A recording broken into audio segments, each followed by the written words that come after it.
Welcome back. Another episode of Channel 914. I'm your host, as always, Rail Allen, and today I have another lovely guest with me, a very talented writer, someone whose work I've admired for a while. I read it on the internet. She has a lot of things she posts on her story and on her page, and just very insightful, very, very vulnerable, very truthful. It's just now you don't see people willing to bare their soul in this age, especially in the internet age and social media where everybody kind of like wants to be perfect.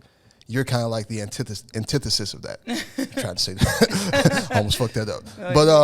But yeah, you're definitely like just it's really cool to see. So her name is Imani Dixon. Don't let me go too far before I don't even say your name.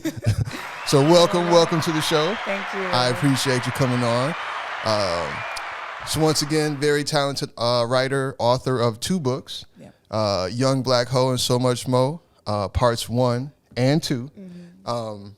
And yeah, like I've read both parts, and it really reads like it's a collection of like short essays, poems. Like I say, it reads like a diary in some parts, like very, very, very introspective, very raw. So just by the title, you would probably think it was about something else. Right. You know what I'm saying? Like you really did, like it was, and just knowing your writing, it wasn't like completely unexpected for me. But somebody just picking this book up for the first time and reading the title, just like, it probably wouldn't be what they expected it to be. Right. So if you could just give me a little background on like how you started, what made you want to publish the book, and how the name came about. Absolutely. So I had been writing since I was a kid. Always been a journaler. It was a very big part of my life. A great escapism as a kid.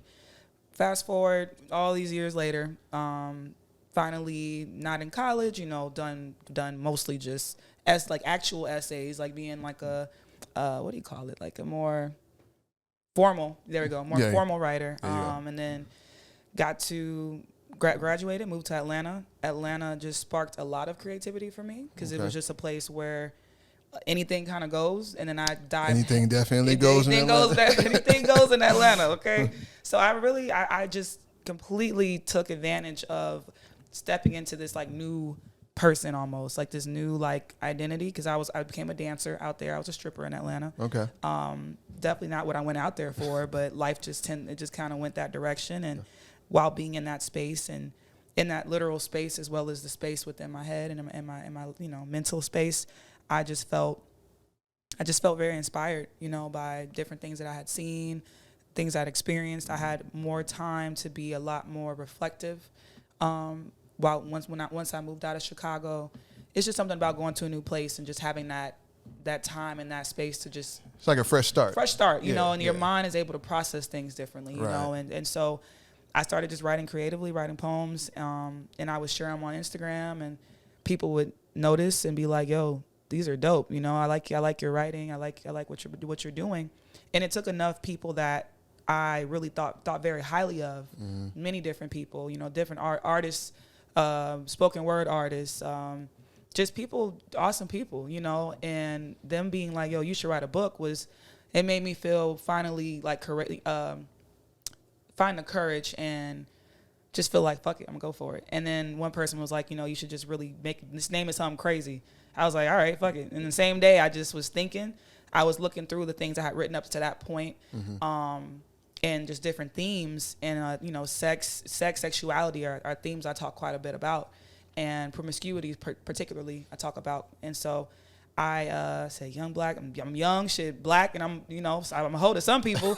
So like young black hoe, And then I'm like, but this needs to have like a little ring to it, but so much mo. And that just shit, I'm like, cool, sound good to me, And so what you said earlier about it not being, you not really knowing what to expect was very intentional.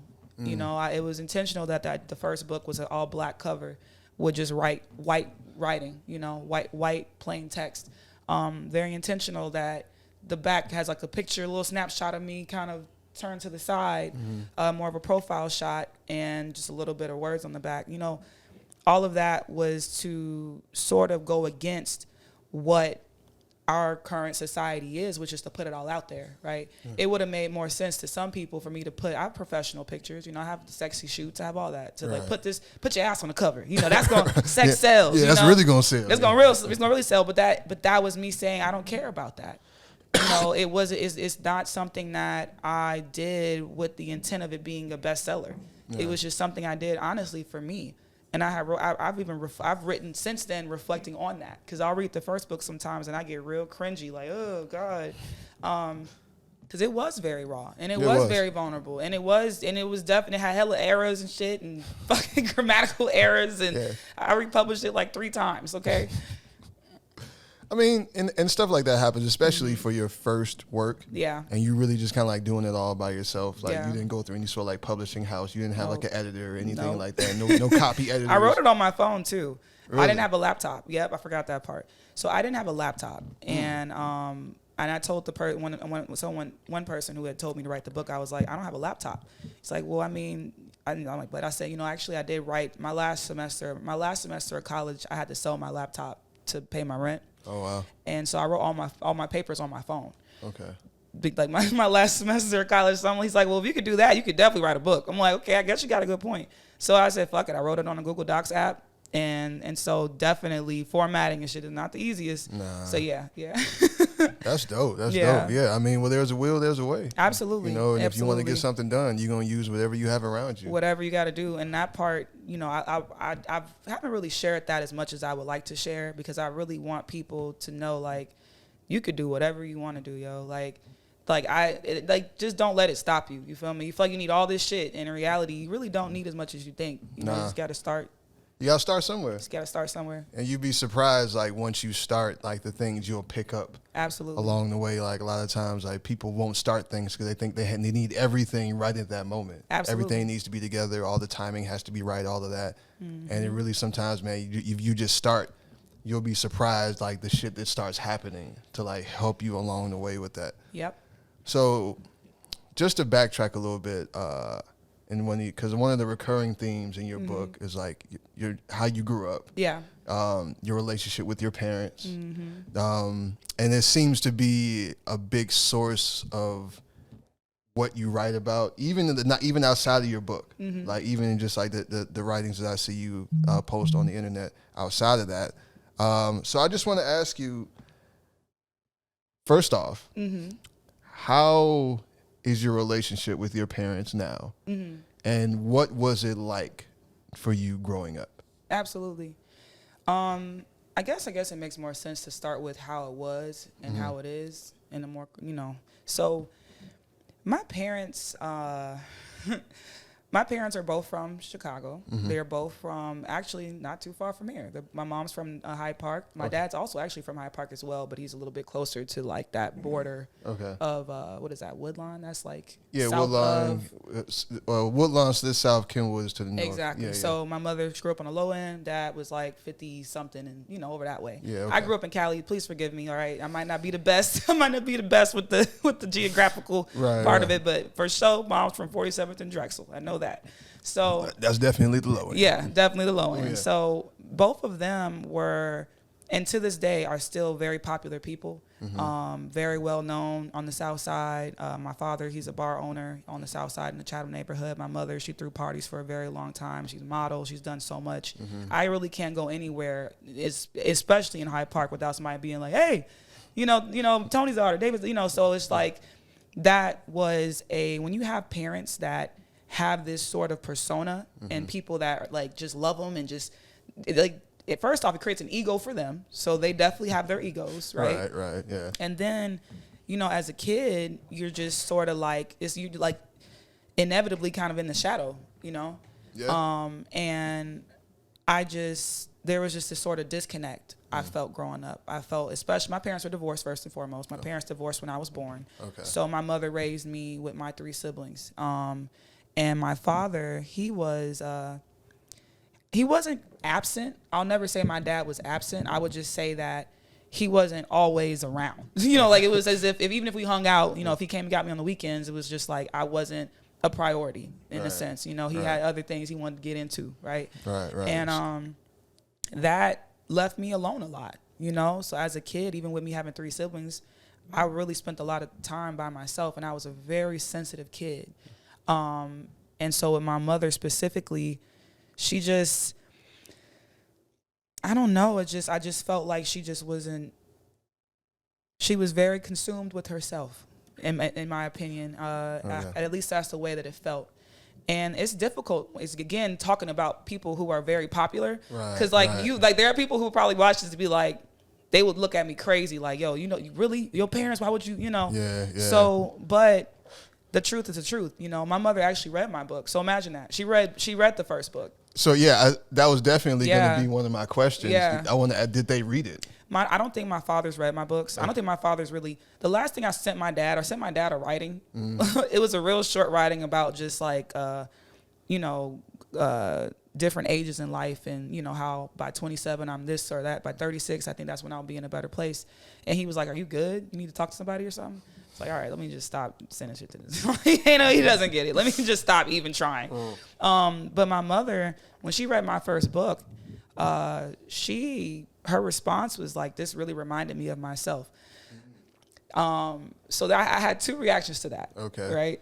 The first reaction was, of course, you're going to think about yourself, even when it's a book about me. First of all, I'm like, but the second part of that was because of how raw and how vulnerable I was in that book, and I had talked about many different things, I felt like I had learned more about my mother and her saying that I hadn't known about her. She's a very private person. So even with her being this very public, diva-like figure in her circle, in reality, she's very private and very secretive. So growing up, I never really got to have these types of conversations with her, and it was tough. And so, there's so many ways I can answer that question. But most important, more than anything, I just definitely felt alone. Sometimes just felt sort of neglected, especially emotionally, more than anything. Had a lot of insecurities. You know, my mother's also very beautiful, like strikingly. You know, people often think like a Pam Grier almost kind of look. Y'all gonna like looking her up now, like what's her name again? Yeah, about to say, like, hold on, wait a minute. Like, how was your mama again? Right. And so having this mother that's just like, wow, like that's your mom, you know, it really made me feel like I was just not shit. You know, I'm like, I just must not be cute. I look more like my father. I don't have her hair texture, you know, things like that. As a little girl affects your self-esteem. Yeah, it means a lot. It means a lot to you. And I talk about that a lot in my writings because I feel like there are many of us who are still those the inner child that is still wounded from whatever insecurities that you experienced or traumas you experienced. And so now at this age, you know, I went through a lot of rough patches. I think many people go a lot of their life, and sometimes, and I, you know, to be honest, maybe a little too much of their life, hoping, wishing, like, man, if my parents had only been this way, and if they could have only, you know, they should have done this, or if they could have done that. Right. And the longer you stay in that place, it's only holding you back. That's, you know, that's and facts. it's only hurting you, right? And it took me having to have a mental health crisis back in 2018. I had really lost it. Got very sick. Just anxiety, depression just took over me really bad. And I had to put myself in the hospital. And that experience really just shook my like psyche quite literally and shook everything for me. Yeah. So, excuse me, I'm sorry. And you allude to that in your book. So are you comfortable talking about that? That's fine, yeah. So just can you describe, and you go into as much detail as you want. Yeah. But can you describe like what that was like for you and like what happened? Yeah, absolutely. So, I feel like I'm gonna be able to tie this in well. So it's good. It's gonna answer your first question and that question. Okay. So basically, my father, I moved back to Chicago after I graduated high school in California. Right. Okay. And you spent your entire childhood in California? So I spent from 10 years old to 18 years old in the San Fernando Valley, right outside of LA. That's where I grew up. Moved around a lot, you know, as a kid, especially in Cali particularly. And so I just, and that's another big part of the trauma in a sense, is just you just not really having this like just stable No consistency. Consistency, Yeah. you know, and now that reflects in my adult years now, and I'm almost leading this life that's against what I actually want, but I'm so used to that lack of that inconsistency that I'm repeating it. But nonetheless, came back to Chicago for college. I could have went to all these different schools. I went to Howard, a bunch of Cali schools, and I chose to come back to Chicago because my father, he told me, you know, if you come back here, we'll be able to really like build a good relationship, and you could live with me. And he just had all these things he told me, he promised me, and I was so grown up. My mama was tough. Those years, them adolescent years were rough. Okay, so I was ready to go. So the grass seemed very nice over here. Okay. Even if it was some cold ass grass, I was like, I'm getting on. I'm coming over here, and so came here. Nothing really went as planned. My dad kind of let me down quite a bit with that. And I lived on my own from 18 all the way up until about 22, just working through college and living in apartments and just figuring it out. And I had to move out of my last apartment in college because me and my boyfriend had broke up. And I asked my father if I could stay with him for the first time in my life. So I moved in with my dad for the first time ever, him and his wife. And that is really when, the breakup was really rough. So that was one hit to my system that really messed me up a bit. And then, so I feel like that was one trigger. And then I moved in with my father, and he wasn't, it just, the love and support and what I needed within that space was just not there. Okay. And then it was in juxtaposition to the way he treated his wife. And so that was very hard for me, much harder than I thought it would be, actually. And I thought it was, really, because next thing I knew, I'm like 30 pounds less than what I was when I first moved in. Oh, wow. And I'm not able to eat, and I'm not able to sleep, and I'm nervous all the time. I'm going to class, and I'm crying in class, and I don't know why, and I'm shaking, and I feel out of my body. So that was a major one, was that I felt completely detached. Like I felt, it's what you call derealization. So I was like, nothing felt real. Okay. And it was almost like a physical sensation. Physical, mental, it was just all encompassing. And it was frightening. It was the scariest thing I've ever experienced in my life. And I couldn't see past like the next few minutes, let alone like the next day or the next few days. Wow. And it got so bad and I didn't know who to turn to. I didn't know who to talk to about it. I felt very isolated. I felt very alone in that space. And I had a few hiccups of me I studied sociology in college, right? And in studying sociology, you learn about racism, sexism, all these different things that impact society, impact large groups of people. And so I knew about the lack of resources or the disparities in Chicago specifically. I knew about how certain neighborhoods, the hospitals probably won't be as great over here as they may be other places, right? Right. But at the time, I was staying in Chatham. Okay. So the first hospital that I went to was Jackson Park. Okay. So imagine, and people who might not know, like that's you probably you can say better than me. You know what I'm saying? Now Jackson Park is fucked up. I didn't know that. I'm still kind of a transplant. Although I'm studying the city in school, I'm not. It's a different, and I'm not in the right headspace either. Yeah, and especially going there for what you went there for. Exactly. Yeah, Jackson almost Park. Didn't make it. Honestly, like I was literally in there. It was just a very scary experience. And then I left there. I said I can't be here. Right. I left the emergency room, and my mother had suggested her friend worked at Loretto Hospital. Okay. Which is on the west side. Yeah. And she's like, you go there, she works there, so I know you'll be in good hands. And so I went inpatient there. And that almost fucked me up because that's not necessarily the greatest hospital either. No. And long story short, like I had to save my own life, yo. Like I really had to I had no strength. I was malnourished as hell. I was basically anorexic. I was not okay, but I had to find something in me to just keep trying. So eventually I went to another hospital on the north side. I finally was like, all right, you're going to have to just kind of go a little further, sis, to get the help you need. Yeah. And to be honest with you, like that's something that people often ask me, like, well, what do you want to do with your life? Like, how do you want to make an impact, whatever? And there's so many ways I like to. But that's one thing that I'm very passionate about. I was blessed to have a level of resourcefulness and being raised to just figure it out and go get it, and being uprooted and moved to Cali, as traumatizing as it was as a kid, it gave me a lot of just fuck it in me. It just put that fuck it in me, and it just made me just go for things, Right. So even in that real sad headspace, I was able, bad rather, not the greatest headspace, I was still able to figure out a way to put myself to get the help I needed somehow, some way. And a lot of people don't have that. That's facts. That's a privilege. You know what I'm saying? Absolutely. It's absolutely a privilege, is. and I'll never describe it as anything else. It's truly a privilege. So put myself in the hospital up there, inpatient for a few days. And of course, as you know, in our community, that's not, they're like, you doing what? You know what I'm saying? Like, it was a whole lot of, why don't you, girl, you better pray about it. You better shake that shit off. Like, you tripping, you know? Yeah. And that, if I had listened to that, I really wouldn't have made it. And so did that. And it was just, it pretty much was just sparked by all these things leading up to this point in my life that I had suppressed for so long. And I just been going so hard, just keep going, just keep moving forward. Yeah. And then one day everything just hit me really hard. And I was forced to be as present as I had to be.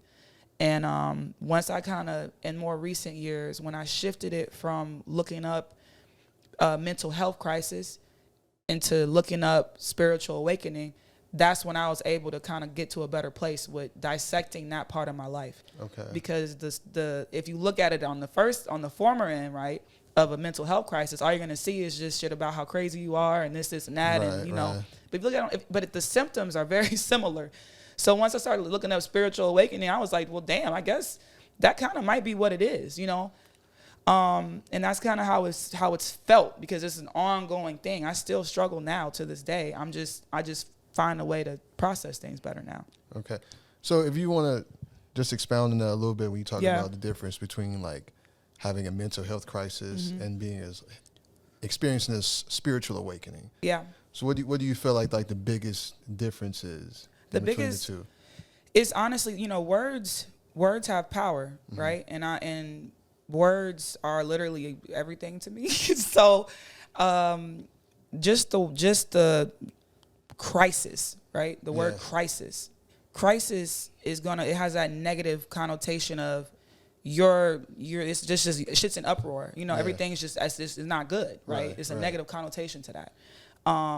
Which then leads to immediately looking to big pharma to solve your problems, or and so I feel as though that is the point, especially in our Western culture, is just let's try to figure out a way to make it to where there's this level of dependency, and it's all tied together, right? I'm gonna start sounding real conspiracy theorist over here, but please keep going. But like that shit it's all intentional, and I bought into that. And I won't ever say that medication is just completely, there's nothing, it's fucked up, nothing wrong, something wrong with that. Cause I had to take it. See, I told you, it's close as hell. Like I moved to there, but I had to take an antidepressant to get me over this hump. That was where I was at that time. Now might rub people the wrong way, but for me personally at that time, that's where I was at. That's what you feel. That feeling is valid. However, even still being able to look at that critically and understand where that crisis part fits. So then awakening, right? Of course, you got the spiritual part,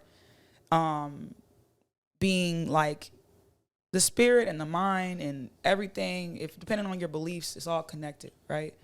And so for me, when I started to look up spiritual awakening, it was, and specifically the sensation of feeling like I was just detached from reality.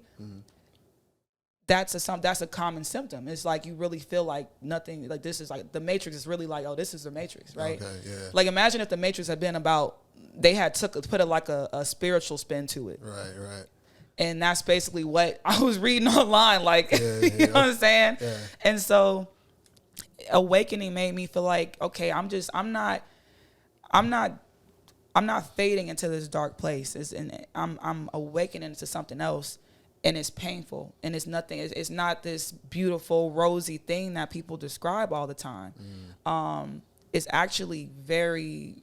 It could be very scary. It could be very painful. It could be so many. It's like it's like coming out of a cocoon, right? Right. It's like the phoenix that's burning, and and then they emerge into what it is. And so that's basically the biggest difference that I found.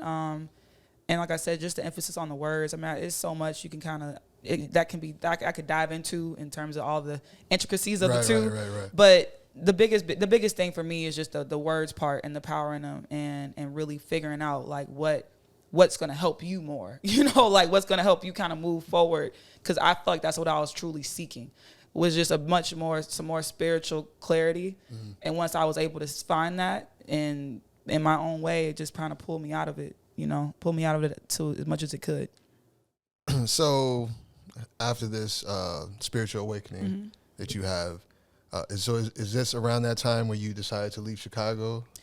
Yeah. Okay. That was that. It was basically, I was like, I quickly woke up and was like, the people that you really wanted, again, back to that, seeking your parents, hoping they could just be what you want them to be and all that. That was when I was like, they're just not, Imani. Like, you was at the worst point you've ever been at in your life, and you didn't get what you felt you needed, in the way you needed it at that time. And so now I just sort of shed that off of myself a little bit, and I didn't have that same burning desire for this familial, acceptance and love and support that I had been wanting for so much of my life.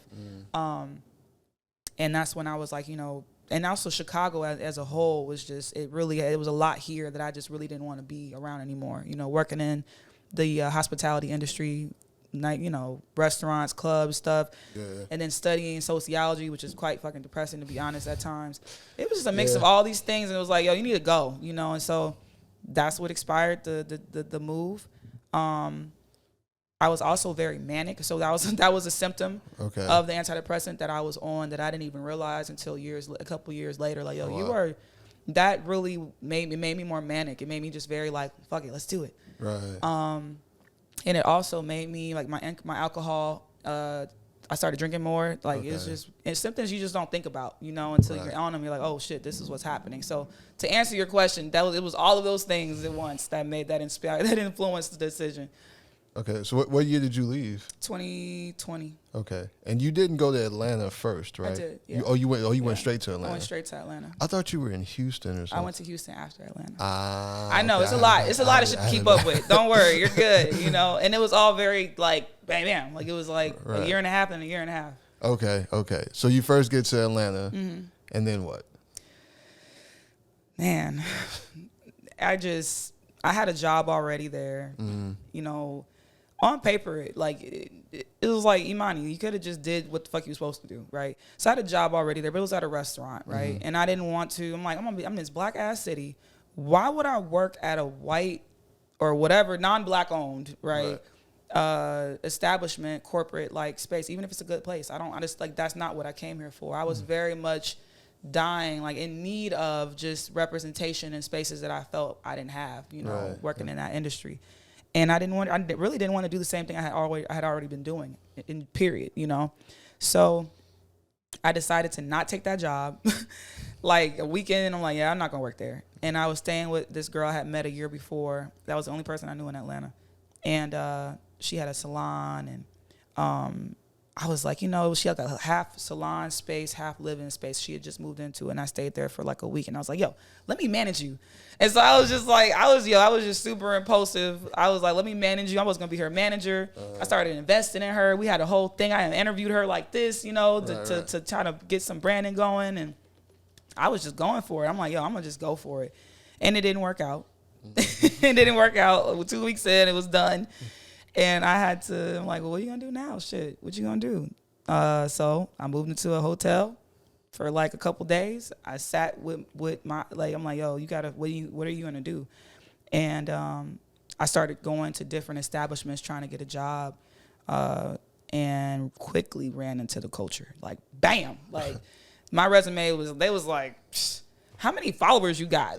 I was like, what? I was like, what the fuck you mean how many followers do I have? Right. I'm going in these places, and, the BBLs and the wigs and it was just extra'd out, and I had no idea. It was almost like I had lived in a bubble or something, because for me not to have known, I don't watch reality TV. I didn't ever watch The Real Housewives or none of that shit. All this was new to you. All of this was really new to me. Like, I'm my age, but I'm not. Like, I'm not into a lot of the same stuff that my peers are. And so I really didn't know what I was walking into. And it was a wide awakening. It was a rude awakening shit. It was like, like, what are you what am I going to do then? And when I started going, I said, well, what's a big part of the culture here? Like, where is the money at? And every time it's like the strip club.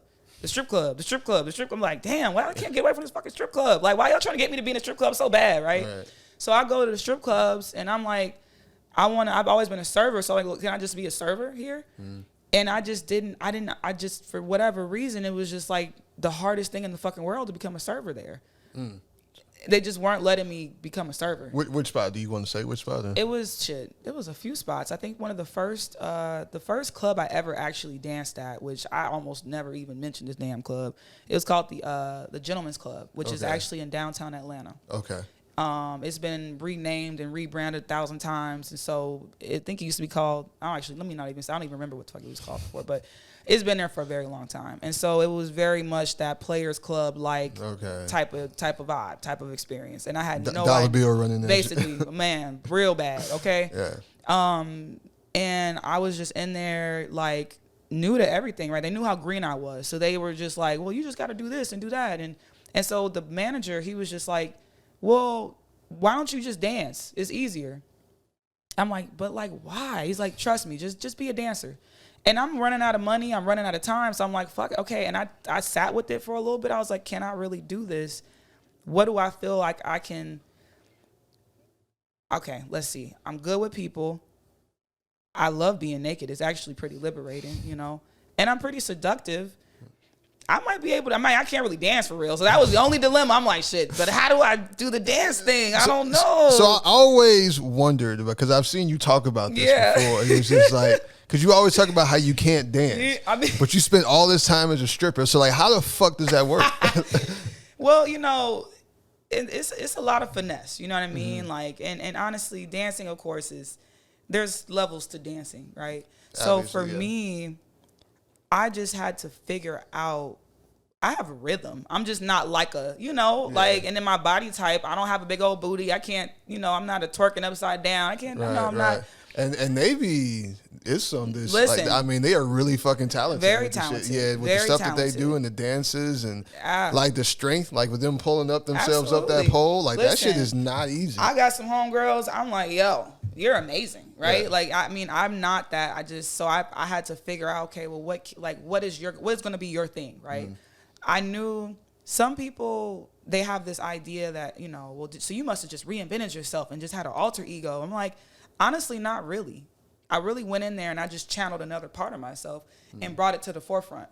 So essentially, for me, I decided to just kind of be more burlesque-like in my style of dance, where it was just me being just more expressive with my hands and just using my full body, and using the stage more so, and crawling on the stage and eye contact, and that became more of what I preferred to do, and it worked for me. And my clientele, my niche clientele became like older guys, and so they liked it. Those older professionals were like, oh, I like that. It reminds me of a prior time. I'm like, good. Show me the money, Remind me of a time when things were simple. Right. Where it wasn't all these BBLs, these fake asses. Exactly. All this glitter and shit. Yeah. People shooting candles out their vagina and all this other stuff. Listen, I didn't seen it. When I tell you I didn't seen it all. I'm sure. Sparklers, I didn't seen it all. And it's kind of crazy because I am not a strip club. I don't really go. Yeah. I'm not even not say really. I don't. Yeah. Last time I was in a strip club. It was for my brother's bachelor party a long fucking time ago, and it ain't for me. Yeah. But I do see some of this shit like, yo, it's kind of like crazy, like with the sparklers and shit like that. Like that shit, like you had to have at least burned yourself once or twice down there. Absolutely. Like, and I can imagine that's a pretty fucked up place for a burn. It's not fun. Yeah. It is not at all. No, it's. Girls have, they will find a way to do whatever on that stage, and I have seen it, but I knew what I was not gonna do. So I figured learn that fast, and then I stuck with what I knew. Hey, that's good. You gotta have your lines. Mm-hmm. You know what I'm saying? You have to. You gotta have your lines. So you go down there, you spend a lot of time, you end up doing something that you never imagined yourself doing, basically to survive. Yeah. In a sense. So just during this time, like this is like a really big like coming of age point in your life for you. You know what I'm saying? So what do you think is like your biggest takeaway, what you learned about yourself during that time? That's a deep question. That- The biggest takeaway. Man, I learned just like my capacity, like, how I could really, like, you really can just do anything. Like, it gave me this level, because since I've been back, for example, I'll run into people that that knew me before I moved away. Right. One good friend of mine, she was just like, you are like, you're glowing. Like, there's a certain confidence you have now that I didn't see when you were here before. There's a way you walk. There's a way you talk now, and that means a lot to me, because what it took to get here was a lot, and as you saw in the writings, I talk about that quite extensively. Yeah. So the biggest takeaway was just me really learning that you can rise, from whatever. It's a matter of choice, and you just have to choose for yourself how you want to go about it, how you want to approach it.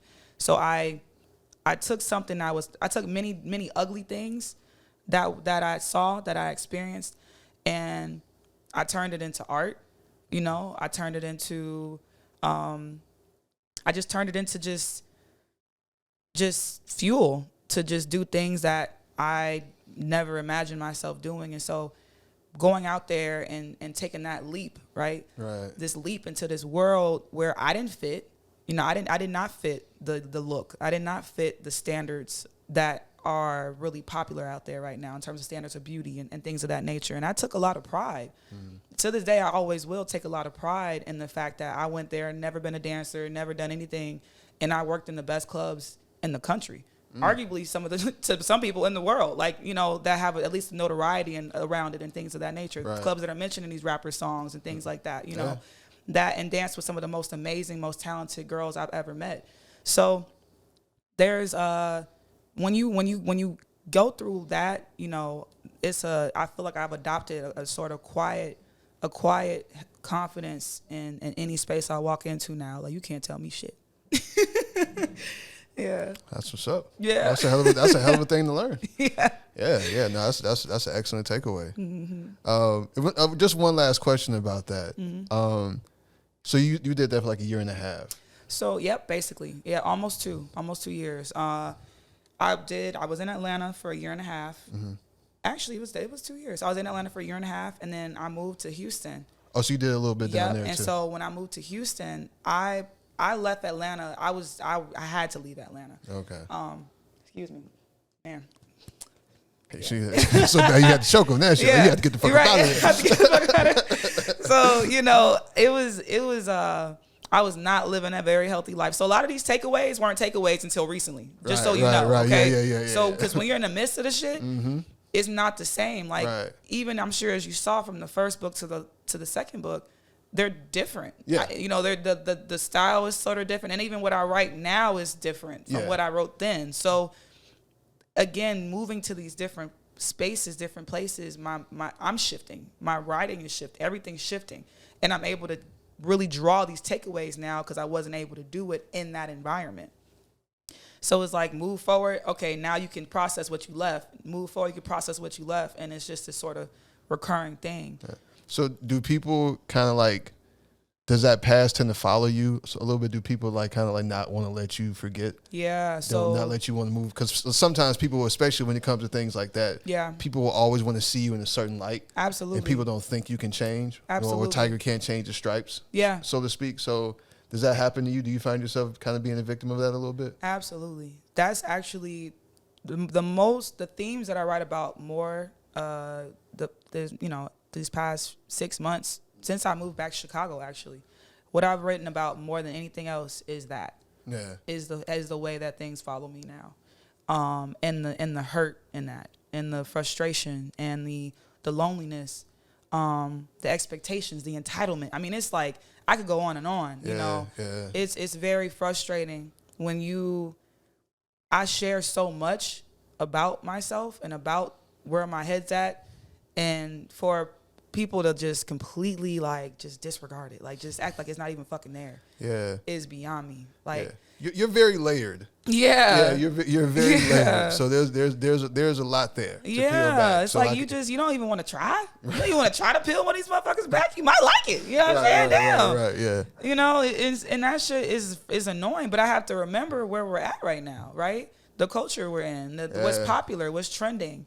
And maybe if I was a TikToker with the writings or whatever the fuck, it might go a little further. But that's just not me, you know. And I can't fake or force that.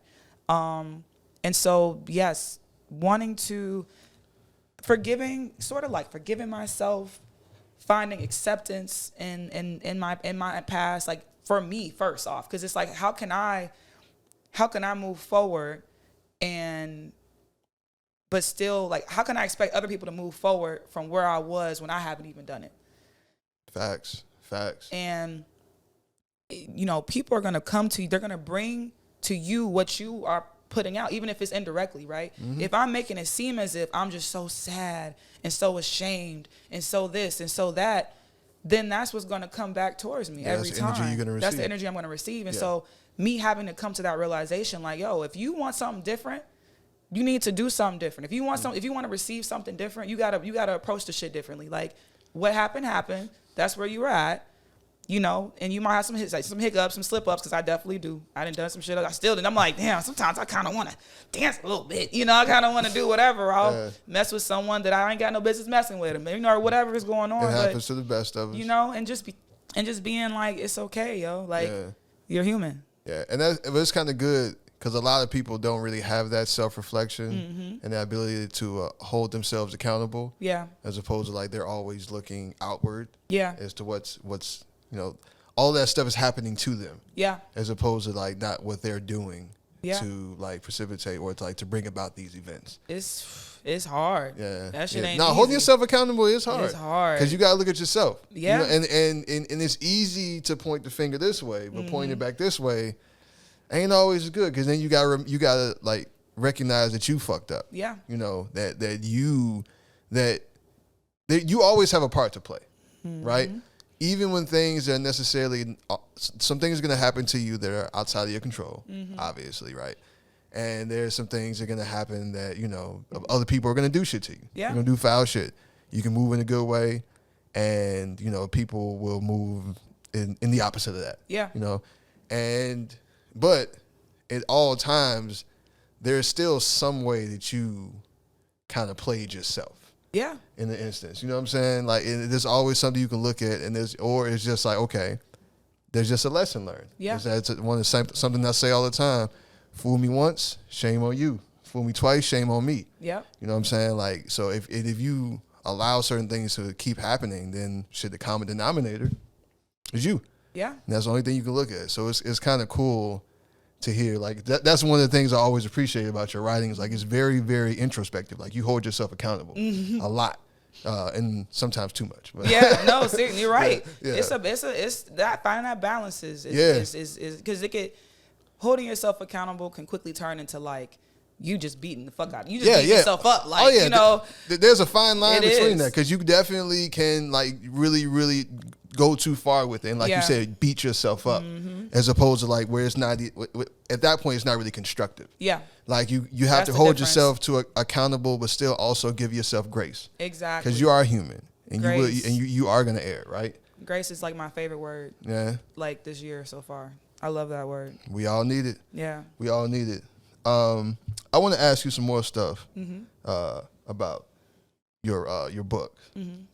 Some things specifically, right? So I always try to think of a title for every episode. Most of the time, I don't think about it until like I'm editing, or like a lot of times it's just like right before, you know, like I gotta put this shit out. Okay, what am I call it? Bam, that's it. But it's all you get me then. You know what I meant by the book and how I went about it. Yeah. Yeah. So I always but sometimes like whenever it pops in, I just go with it, right? And sometimes it pops in earlier. Yeah. So with yours, before I even read your shit, I said I wanted to call it "Why Does a Caged Bird Sing?" And then I open your book up, and you have a quote from there to begin your book. So that quote, I didn't write it down. Damn. So I didn't. I thought I Where's wrote the book at? Hold on. I can pull Because it I don't up. even. I should know it, right, y'all. But Yeah. I'm over here like, damn, what? I don't know it. I don't want to misquote it. Right. You know. I don't want to mess it up either. Mess it up. Let me pull this back up. Oh yeah, there it goes. There is no greater agony than bearing an untold story inside of you. So, just what made you open it up with that? Do you remember? Is it kind of like, or is it something that really like struck you?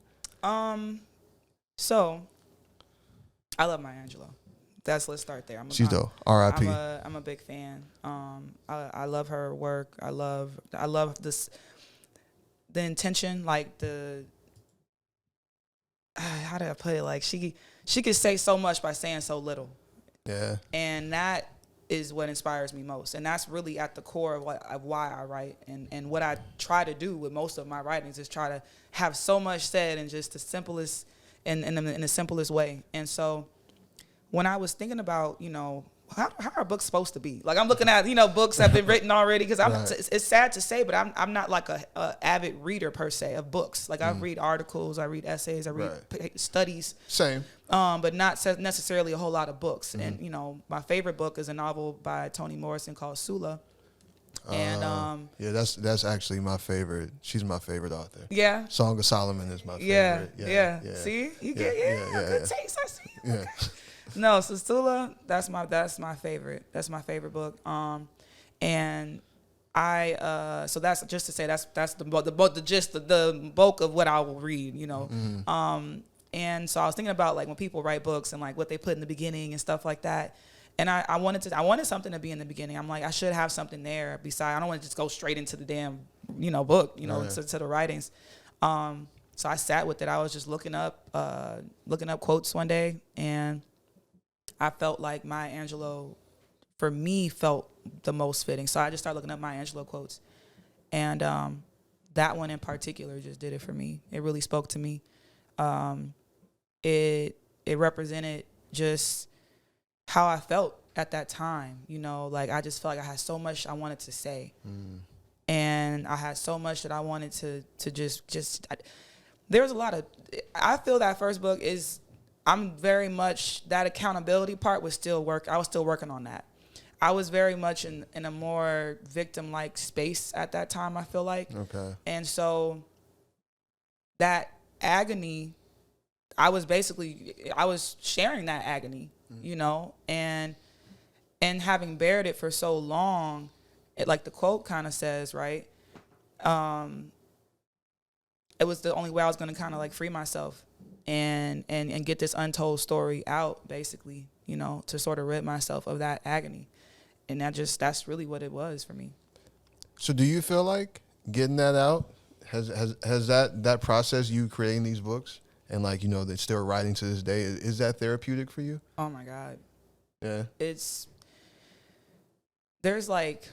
two levels to it. Mm-hmm. So just simply writing, definitely, like just writing, even if nobody sees it, just writing for myself, definitely it's extremely therapeutic. There's a second component of sharing it and people reading it and like being like, yo, I understand this, or I felt this, or or they pick apart like certain parts of it. Like that shit right there is like, it's almost like a drug, to be honest. It's like more than therapeutic. It's like, wow, like this that's like, I'm so glad you got that, So yeah, like being understood, like, and people in our day and age, like it's frowned upon to openly just admit, like, I desire being understood. I desire being felt. I desire being seen, in the way that I would like to be seen.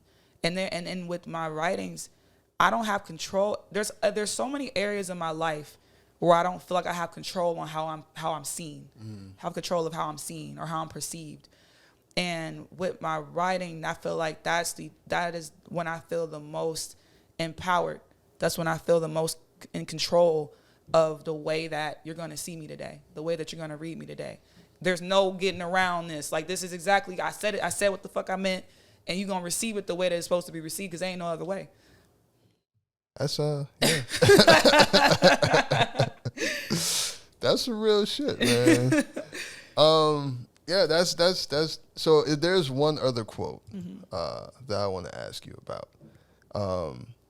You said, "So far, life has been nothing but a quest of experiencing a love I've never felt." So this is from the second one. Mm-hmm. So just that one is really, I feel like that can go a lot of different directions. Many different directions. So, yeah, and especially when it turns about the love. Yeah. Like, because you can talk about many different types of love, right? So I just want you to expound on that a little bit. Like, what does that quote mean to you?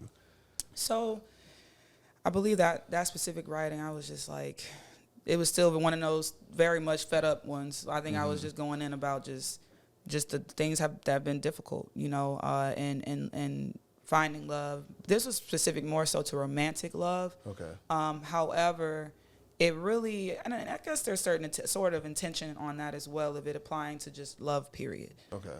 Because whether it's familial love, definitely starts there, not really feeling that love there, and experiencing it the way that I'd like it.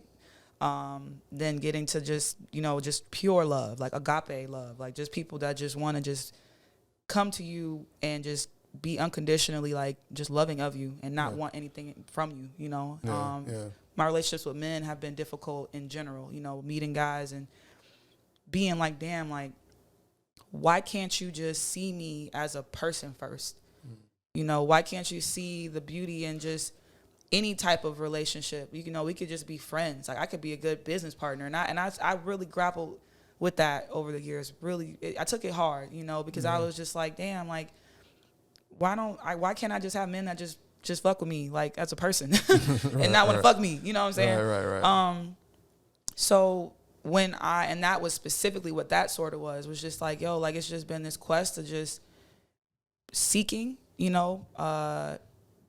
the earlier part of my adolescence, like, I was exposed to everything pretty early, on the sex side, things that kids shouldn't be fucking seeing, watching, doing. Right. Things that I also didn't ask for, unfortunately. And then just kind of going through, from there, my teenage years up, just feeling like, I would go over a guy's house. This is how naive and kind of just like in this hopeless romantic space that I was, right? I would go to a guy's house and at 19, 20 and be like, maybe we could just hang out and just kiss each other and just cuddle and he'll just be okay with that. And and just no, that's not what's gonna fucking happen. And I didn't have enough of a voice yet back then to say no.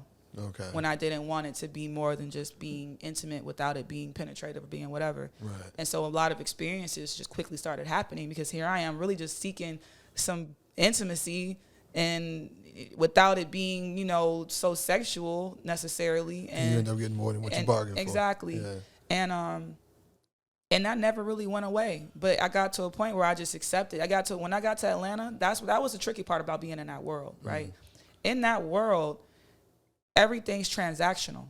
So I started coming into this very transactional space where I was like, sex has already felt this way any fucking way, where I feel like it's just they get what they want and I'm just left assed out. So once you get to that mindset of, in that dancing world, sex work, whatever you're doing, of at least I get to walk away with something. It's a slippery slope, It's a slippery slope. So imagine. It's like because the rationale is like, yeah, I'd rather you pay me shit than do this shit for free. Yeah, and get nothing out of it. And that's what it became, and that's sad. When I sat with that long enough, I was like, that's not where you want to be, and that's not what you really want. Yeah, because it shouldn't be solely transactional, right? Now I know there's a world and sex work and all that other stuff. That's a thing. Say it's the world's oldest profession. Yeah, yes, right? it is. So and there, and anybody that chooses to live that life, if that's how the life that you see, hey man, to each his own. Yeah. But this shouldn't be solely transactional. No. Right. So now that you're in this different space, and you haven't given up on love, I assume. No. So I just what does love look like for you? Do you feel like, because you seem is like just seem, but based on your writings and the things that I see, that you kind of have been void of it. Yeah. In your perception, like you've never really. Well, you speak about one relationship or one like where you felt like you were being loved the way you wanted to, but outside of that, pretty much null and void. Yeah. So what does it look like for you at this point in your life? At this point in my life, it looks like pure just understanding. Like, I have a past. There's no way around that. Like, Right. My past is my past, and that is not. It's not for everybody. It's not for. There are a lot of men who might fantasize and see me as something to just do. But in terms of something serious, that's the hard part. And that's the part. That's what I've been struggling with as of lately. Is just like really trying to be like, yo, like I really am like a lover. Like I'm not like I really care about relationships. I really do care about monogamy. Like, contrary to all the whatever people may perceive or think, like in reality, I really just want to be with one person and us just do our thing and and be in a safe space of acceptance. Like, I'm here with you and this is where I want to be. You know what I'm saying? I want to be here, and everything else outside of this just doesn't really matter. Do you feel like because you're so open about your past and you are like so vulnerable publicly, do you feel like that kind of hinders you in that regard? Sometimes I do. Yeah. Sometimes I do. Sometimes I do feel like it it can definitely mean, honestly, to be very honest, the amount of dudes. The funny thing is the guys that I'm not like dating or intimate with or anything are the ones that are actually reading my fucking work. Like, it's rare that somebody that I'm like actually trying to talk to is like into my work and reads it. So that's the funny part about it. Is just I do, even though I'm as open and raw and as vulnerable as I am, there aren't that many guys that really read the shit anyway to use that as a way to judge or whatever, which to an extent it kind of works against it, because if they really read it, then they would understand. Like, I don't know, man. That's a tough one, because it really just depends on how you perceive it. Like, you can see the pictures. Like, dudes will see pictures and be like, oh, yeah, I'm fucking with that, yeah. But then they can perceive me just based off of that alone, right? Because like you said, there's layers. There's a lot of layers to who I am. So like on the internet, yeah, I might be half naked, right, in these pictures. But then in real life, I'm actually pretty modest. Like, you know what I'm saying? Yeah. So it's just like, yeah, and especially when you're talking about like only what you see on social media, right? Like, nobody's gonna show. You're not gonna see anybody's complete, whole, true self. no. Through like one medium, right? So it does take a little bit of time to like move away from all that. Yeah. You know what I'm saying? But I do want to ask, you say like those people aren't reading your books, right? So like, do you have like a target audience? Like, do you have like people you specifically want to read your shit? That's the crazy thing, man. This shit. So it's so funny. I'm so glad you asked that, because when I initially started this shit, I was like, oh, the women gonna fuck with it. They're gonna be like, yeah, I feel that girl. Like, Right. No. Opposite, bro. Really? Complete fucking opposite. Like, it's been, I would say honestly, statistically, probably like 80% males, 80% black men at that. Which, to be honest, at first it was upsetting for me, because I really did want it to be something that went against the grain of what is being pushed so heavily, specifically on black women today on social media. Putting up, I remember did you see when I did those fake book covers? I don't remember. Okay, No, so I I'm did sorry. some fake book covers to like make it, to show like what women would rather read. And I used like pictures of myself to like say like, it's like a "You Got It, Sis" book, and it was like an inspirational, you can be what you want to be. Right. And there was another one where I was like, in this gown, and I was just like, find the man of your dreams. It just, nonetheless, Right.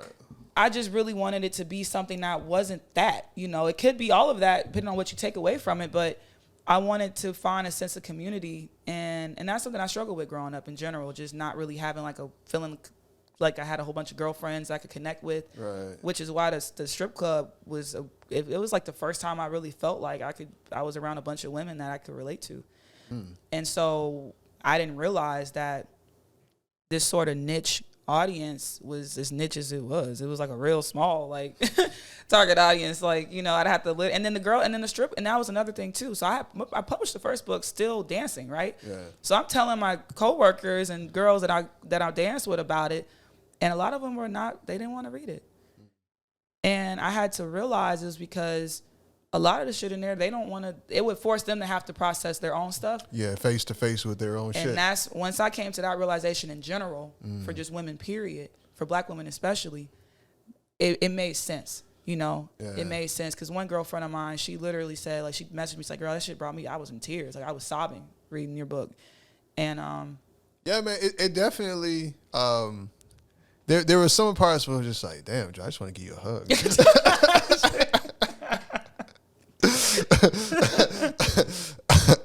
But I know that's a big part of healing, man, is really facing this shit that at its core. Because a lot of times, like, the way we act out the things and the things that trigger us is not necessarily what's really bothering us. yeah. You know what I'm saying? Yeah. And coming face to face with what is really bothering you, Yeah. can be a very hard thing to do. It's difficult. And a lot of people really just want no parts of that shit, man. They don't. You know what I'm saying? Like they They just want no association. Yeah. And women will DM me sometimes, like real on the slide. Like they want to be like real quiet about it. Like, girl, I kind of relate to this. Like it's like they're whispering. You know what I'm saying? Right. And yeah, so yes, it's just to add to what you're saying, like that. Yeah. And especially in the age of, like, you know, where like body count conversations are a big thing. Man. You know what I'm saying? Man. Like, and just everybody's so concerned about, you know, and with the images of women and men these days. You know, there's so many fucking like relationship podcasts and experts on like how people should be.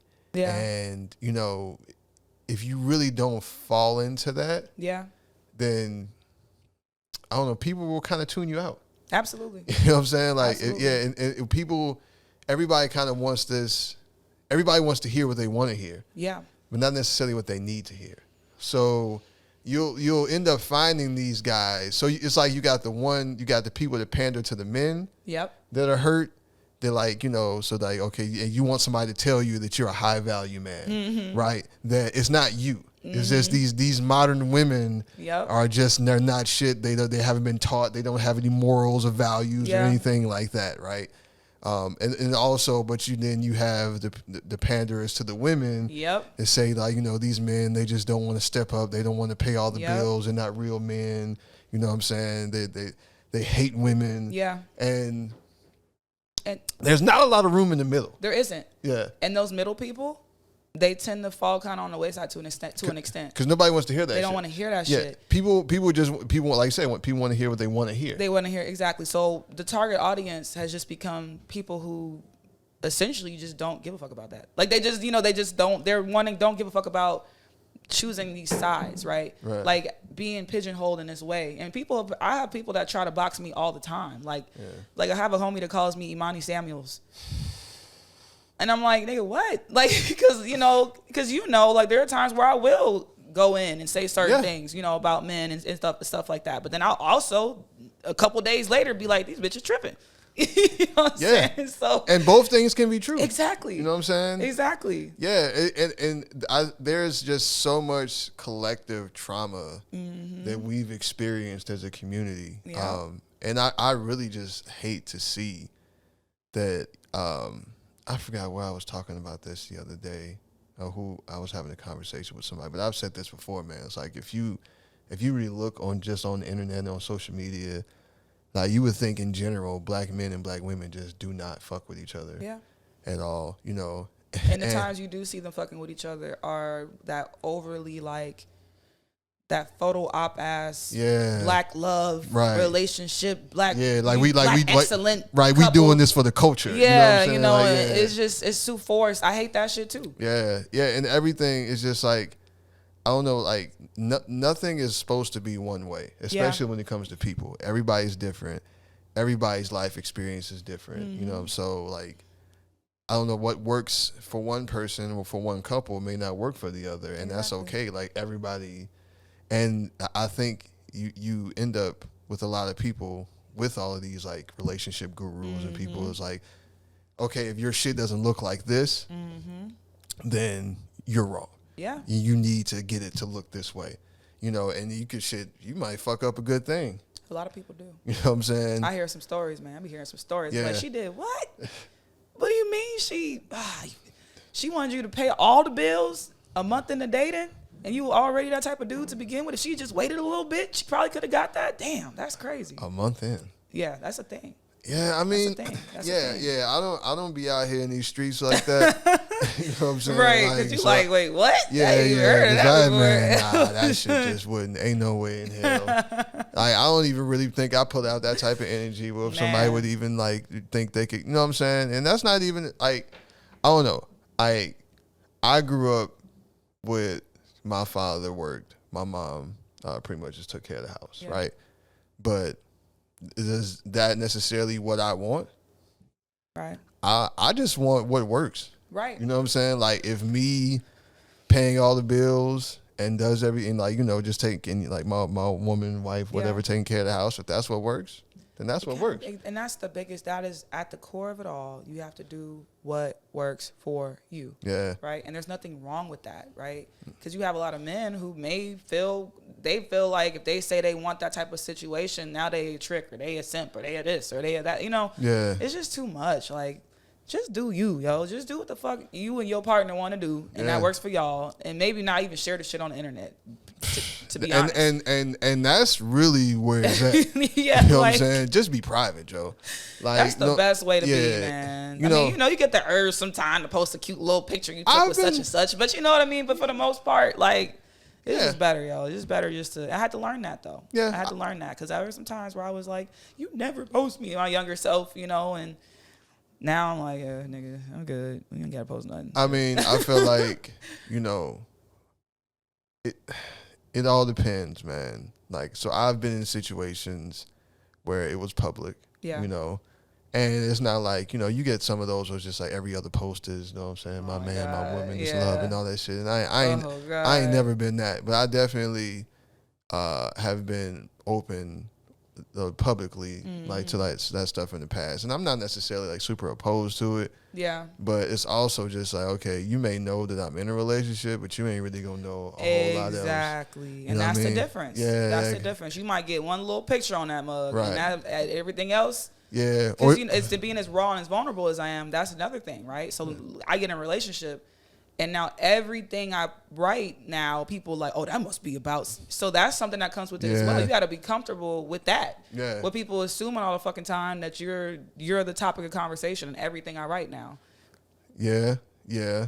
Yeah, that's so. I imagine that's got to be complicated. Like, I mean, it hasn't happened yet. I mean, but yeah. But I do think about it though. Sometimes, like, damn, they gonna be on his ass tough. Like, you ain't shit, nigga. You really did her like this, and it's like, nah, this was about some nigga from 5 years ago. Damn, I can't live, man. You know, like. Yeah, man. Nah, well, you know, I'm sure that whoever he is, like, you know, it won't affect. No, he won't give a fuck. Yeah, he won't care. He won't really care. The one for me won't actually care, I think, personally. Yeah. But, you know, but I mean, I guess we'll just have to wait and see what happens. Have to wait and see. Yeah. So you got anything on the horizon? Anything else you're working on? Any writings? Or? Honestly, right now it's just that writing page. I told myself after the second book that was gonna be the end of just that Young Black Hoe thing for now. Like, that was just it for me. I felt that I just felt that I did enough with that. You know, a friend of mine, she's like really pushing for me to do, like, girl, you need to do that an inspiring book, like self-help, this, that. I'm like, man, girl, I'm not doing that shit. Like, that's not even me. She's like, no, but it can be you though. And so I'm trying my best now to just be as open-minded as possible. My writing page is really just the biggest thing I'm doing right now. And it's just me posting things I write on there. Will that turn into something? Because there are things on there that I have posted that I would like to kind of have, you know, in writing, like physical writing, you know, published or whatever. But that's still just kind of up in the air at this point. I don't really know. Right now, the biggest thing is just doing this, more of this, like more conversations, more using my voice more. I don't do that often. I'm definitely not the phone in your face all day talking into the camera type. Right. And so the only way that I'm going to be able to still get my voice out and it be the way that I want it to be is through being on a platform like yours, which I'm just so grateful. You have no idea like how happy I am to be here and just how appreciative I am of just this whole experience. Like, it's hard to find. It's really hard to find. And it's harder. It's hard too when if I were to do it by myself. Yeah. Then it's like me just asking myself questions. You know what I'm saying? Like, it's just awkward. Right. That'd be weird. It'd be weird as fuck. So I'm not doing that. Yeah, man. Nah. Well, I know. Like I said, we had kicked it around for a while. Yeah. And it kind of like you just posted something a while, and I was just like, hey, open invitation. Yeah. You know what I'm saying? Set a date, and here we are. Shit, that was like maybe a week ago. A week ago. Yeah. You know what I'm saying? And shit makes it happen. You know. So I definitely appreciate you coming on. Like I really think you're a talented writer. Thank you. I really do. And I hope that you really kind of lean into that a little bit more, because I for real, like, it just having that level of self-reflection and vulnerability, and like, and just not even like the way you can use words and really describe it is not common. So definitely keep going with that. Thank you. Is there anything else you want to add before we get up out of here, man? No. I mean, basically just, I know this is going to be posted. It's going to be posted and everything. Yeah. It's going to be on YouTube. Okay, cool. It's going to be on YouTube. So I'm sure you're going to have it all listed and stuff. You can you can follow me on. I don't want to do all that. It's too much. But, y'all will see it in the bio, I'm sure. Yeah, absolutely. I'm not, when it comes to the books,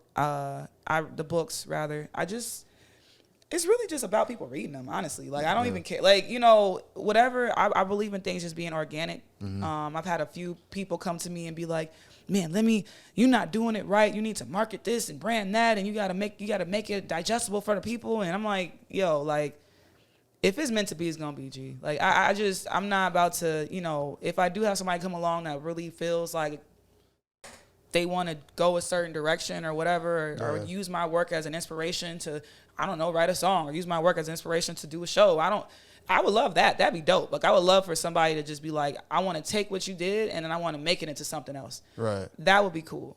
So that would be something that I want to kind of look into a little bit, how I can translate it or like move it into, not translate it, like have it be expressed, the things that I talk about, the themes in a different medium, like collaborating with other people and us kind of doing something dope together. Okay. Yeah, that would be interesting. Yeah, so let me know, y'all. Hit me up. All right, man. Well, All right. It has been an absolute pleasure. I'm glad we finally got the chance to do this. Yes. Yeah, man. Like I said, keep writing, keep doing what you do. It's definitely needed out here. Thank you. Like I said, so many people are just not who they pretend to be. Yeah. So yeah, it's good to see people that are genuine. When you talk about like not necessarily want to do certain things, or like, even with this, like, I'm good with this. Yeah. But like everything outside of it, the promotion and marketing is not what I'm good at. Yeah. I do my best with it. But this is about to go. Listen, it's about to go viral. You hear me? I'm about to put this every day. They're gonna hate me. They're gonna be like, this bitch posting this every day. Yep, every day, motherfucker. Hey, every day. Well, you have free reign to do whatever you want with it. This is just as much yours as it is mine. Thank you. This episode. This is my shit, just so you know. Nah, man, but for real, man. I appreciate that. I appreciate you. Just like I appreciate everybody else that comes in and listens and watches. There's so much content out there, so many things that you could look at. So anybody that takes the time to view mine, I just always want to make sure I express my gratitude and say thank you, because you don't have to. Yeah. And until next time, peace out.